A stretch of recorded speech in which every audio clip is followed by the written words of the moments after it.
Happiness for Two, a Soviet-Afghan love story. Narrated by Bertelny.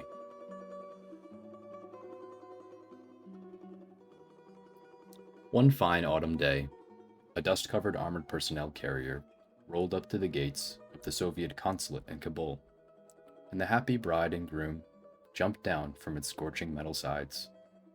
Both were armed, both in uniform, as befits military people.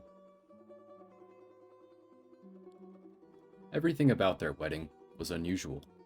The bride, finding no mirror, fixed her hair by feel, having leaned her rifle against the wall. The groom, dazed with joy, slapped the road dust from his service tunic with a firm palm. There was no wedding march, no golden rings, no dolls and ribbons on the green flanks of the fighting vehicle that later carried the newlyweds away and dissolved into the shimmering Kabul heat. The consulate employee, Alexander Pocheshayev, who wrote out the marriage certificate for the young couple, remembered only that the groom was a sapper and the bride a medic.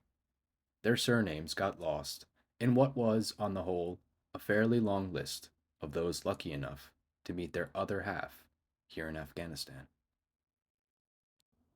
In his notebook, though, remained the contact details of a friendly officer who had served as witness for the couple. It took some cranking of the field telephone handle before we managed to learn their names: Igor and Nina Kotsur. Can I meet them? They're both in Kost now, on operations. Look for them there. Rasped a distant voice through the receiver. The very next day, a call came from the Army's political department, where they knew I was looking for the Kotsurs. Igor and Nina were in Kabul, I was told, and flying out on leave. If you want to catch them, hurry. And that's how I met them. How to describe Igor to you? An ordinary, good-looking guy, a senior lieutenant and platoon commander. His voice, though, is not at all a commanding one. Calm, with a soft Ukrainian accent. Igor is 23, and only recently he sat at a desk at the military school in Kamennets-Podolsky. When it came time for postings, naturally, that was all anyone on the course talked about. Everyone tried to angle the best possible path. Kotsur turned out to be among those who chose, in their view, the best place to serve: Afghanistan. Why? His answer seemed unexpected. My father worked all his life in the village as a livestock specialist. They invited him more than once to the district center, promised an apartment with all the conveniences. He refused. In short, he never looked for cozy spots for himself, and he didn't teach me to, either.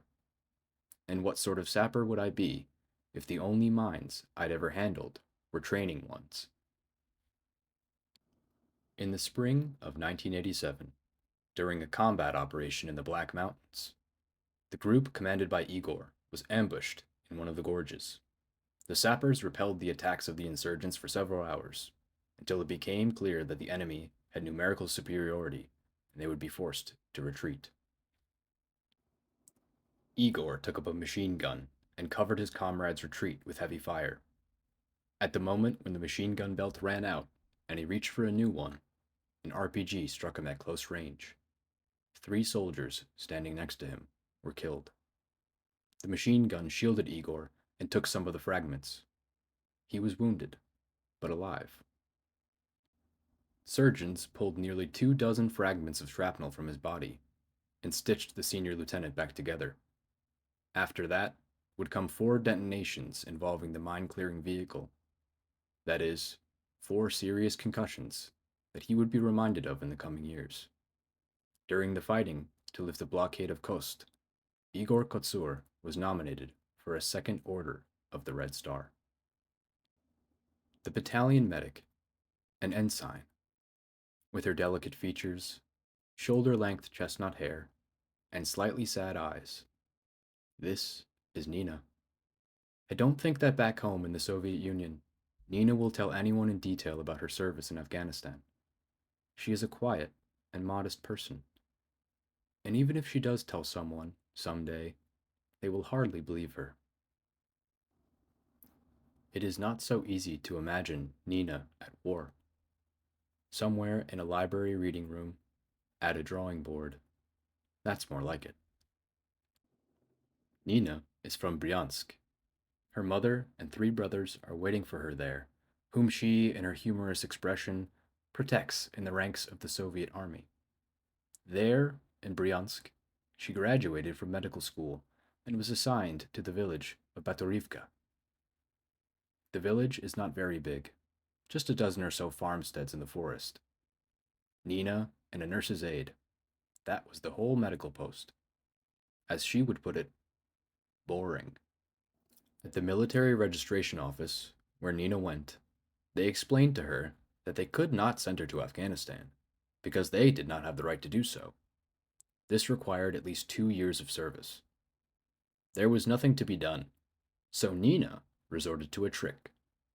First, get a job in the border unit at Kushka, and then move on to Afghanistan from there.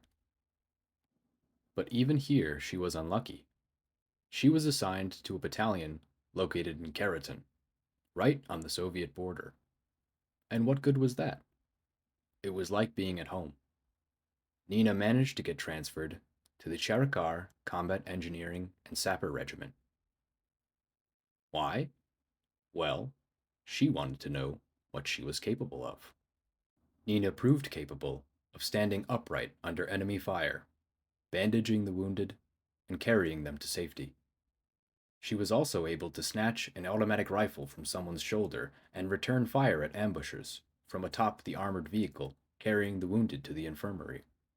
She proved capable of walking behind mine clearing vehicles, so she could be first on the scene when an explosion thundered and her help was needed. There's nothing remarkable about it, Nina says. It's just work. But war, you must agree, is not a woman's business. Shooting is not a woman's business. Everything else is just work. Nina worked on the Kost operation alongside Igor. It was there, in the Paktia Mountains, that she was nominated for the Medal for Valor. She had already received the Medal for Military Merit the previous year. At that time, she was often sent to outposts located high in the mountains along the road leading to Salang, not only to check how the soldiers and medics were coping with their duties, but also so that there at the outposts they could follow the example of the brave young woman with a medical bag slung over her shoulder. This is how they met. Igor saw the new girl at headquarters for the first time, and, as they say, took a shine to her. That same evening, he curled his mustache and headed for the module where Nina had been assigned to live. However, he was too shy to knock on her door, so he asked the soldier on duty to call her to the doorway. The soldier was gone for a short time, but returned, empty-handed. She asked me to tell you that the medic sees patients for personal matters in the morning and after lunch. A few days later, combat operations began again. Nina left with the battalion where Igor served, and it was there she must have took notice of the senior lieutenant. They met in the spring, but until autumn, all they did was argue. They were both stubborn. Nina would say something in the heat of the moment, but there was no time to sort things out. The platoon leader had to go on a raid. Igor would respond to her sharply, but it was too late to ask for forgiveness. The medic was already in combat. And so they realized one day that without these quarrels, and without each other, nothing good would come of their lives. Igor, about Nina. A fighting girl. At first I thought, a warrant officer, not a woman. An iron lady. The day she cried, I was almost glad. I thought she didn't know how to. When I first got here, I looked sideways at women, regimental wives and all that.